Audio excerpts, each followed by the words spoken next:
আসসালামু আলাইকুম সবাইকে। আমি কুমিল্লার ফেনী থেকে বলছিলাম। এখন আমি আছি লালপুরের এখানে। আমি আপনাদের মাঝে একটা জিনিস শেয়ার করতে চাই। আসলে আপনারা যে ত্রাণ দিতে আসছেন, এই ত্রাণটা কিসের জন্য দিতে আসছেন?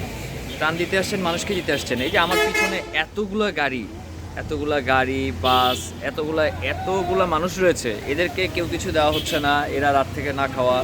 তাহলে যদি এরকম হয়, একটা মানুষ কীভাবে চলবে?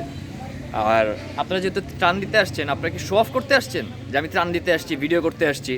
ভাই, ত্রাণ দিলে মানুষ যখন চায়, একটা মানুষ নিচ্ছে, তাহলে তো আপনার তাকে দেওয়াটা উচিত। আপনি তো তাকে সাহায্য করতে আসছেন, ত্রাণ দেন। এটা শো অফ করার কিছু নাই যে আমি ত্রাণ দিতেছি, আমার গাড়ি নিয়ে আসলাম, আমি খাবার দিচ্ছি, আমি অমুক জায়গায় দিব, তমুক জায়গায় দিব। কারণ এখন তো সবাই প্রবলেমে আছে, যারা এখানে আটকা পড়ে আছে, যে এই লাইনের পুরা বাসটা সব সহ, এ তো সবাই প্রবলেমে আছে, তাই না? তাহলে এখন এই জিনিসটা আপনাদের যদি বুঝে থাকে, আপনাদের সেন্সে থাকে, আপনারা সেটা করেন। শো অফ না করে ত্রাণ বিতরণ করেন এবং মানুষদেরকে দেন। ধন্যবাদ।